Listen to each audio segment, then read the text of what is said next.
Chapter 12 The Mirror of Erised. Christmas was coming. One morning in mid-December, Hogwarts woke to find itself covered in several feet of snow.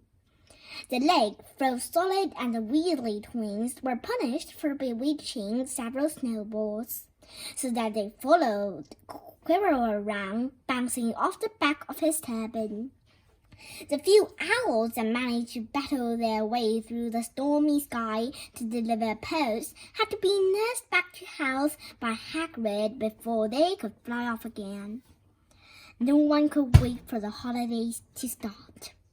While the Gryffindor common room and the Great Hall had roaring fires, the draughty corridors had become icy and a bitter wind rattled the windows in the classrooms. Worst of all were Professor Snape's classes down in the dungeons, where their breath rose in a mist before them, and they kept as close as possible to their hot cauldrons. "I do feel sorry," said Draco Malfoy one potion's class, "for all those people who have to stay at Hogwarts for Christmas because they're not wanted at home." He was looking over at Harry as he spoke. Crabbe and Goyle chuckled.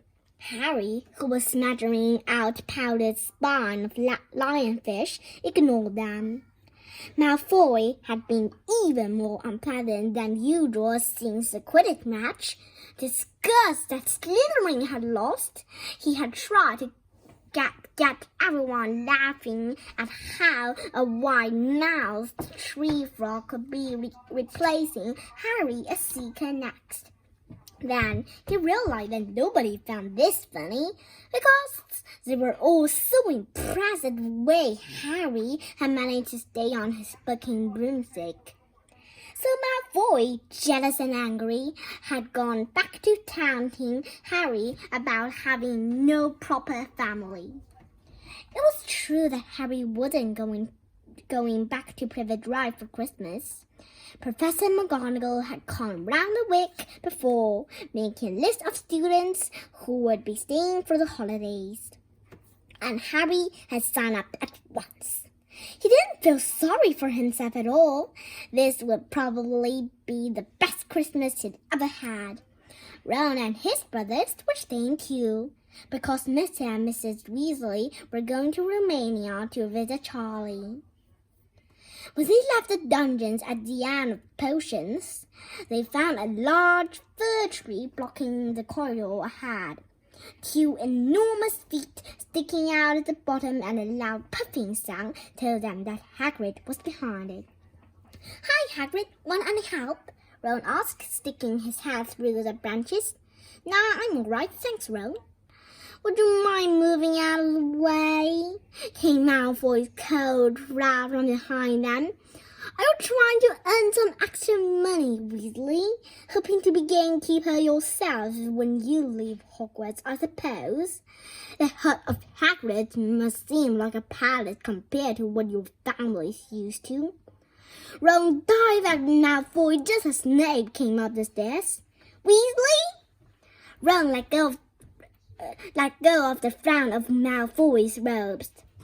"You've provoked Professor Snape," said Hagrid, sticking his huge, hairy face out from behind the tree. Malfoy was insulting his family. "Be that as it may, finding is against Hogwarts rules, Hagrid," said Snape silkily. 5 points from Gryffindor. Weasley, and be grateful it isn't more. Move along, all of you." Malfoy, Crabbe and Goyle pushed roughly past the tree, scattering needles everywhere and smirking. "I'll get him," said Ron, grinning his teeth at Malfoy's back. "One of these days, I'll get him." "I hate them both," said Harry, Malfoy and Snape. "Come on, cheer up. It's nearly Christmas," said Hagrid. "Tell you what, come with me and see the Great Hall. Looks a treat." So Harry, Ron and Hermione follow Hagrid and his tree off to the Great Hall, where Professor McGonagall and Professor Flitwick were busy with the Christmas decorations. Ah, Hagrid, the last tree, put it in the far corner, would you? The hall looked spectacular. Festoons of holly and mistletoe hung all around the walls, and no fewer than 12 towering Christmas trees stood around the room, some sparkling with tiny icicles, some glittering with hundreds of candles. How many days you got left until your holidays? Hagrid asked. Just one, said Hermione. And that reminds me, Harry, Ron, we've got half an hour before lunch. We should be in the library. Oh, yeah, you're right, said Ron, tearing his eyes away from Professor Flitwick, who had golden bubbles blossoming out of his wand, and was trailing them over the branches of the new tree. The library? Said Hagrid, following them out of the hall just before the holidays begin, aren't ya? Oh, we're not working, Harry told him brightly. Ever since you mentioned Nicholas Flamel, we've been trying to find out who he is. You what? Harry looked shocked. Listen here, I've told ya, drop it. It's nothing to you what that dog's guarding. We just want to know who Nicholas Flamel is, that's all, said Hermione. Unless you'd like to tell us and save us the trouble, Harry added. We must have been through hundreds of books already, and we can't find him anywhere. Just give us a hint. I know I've read his name somewhere. I'm saying nothing, said Hagrid thoughtfully. Just have to find out for ourselves then, said Ron, and they left Hagrid looking disgruntled and hurried off to the library.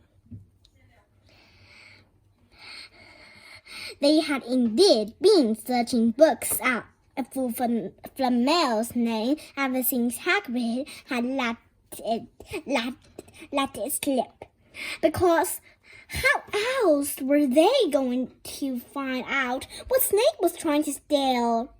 The trouble was, it was very hard to know where to begin, not knowing what Flamel might have done and get himself into a book he wasn't in, Great Wizards of the 20th Century, or the table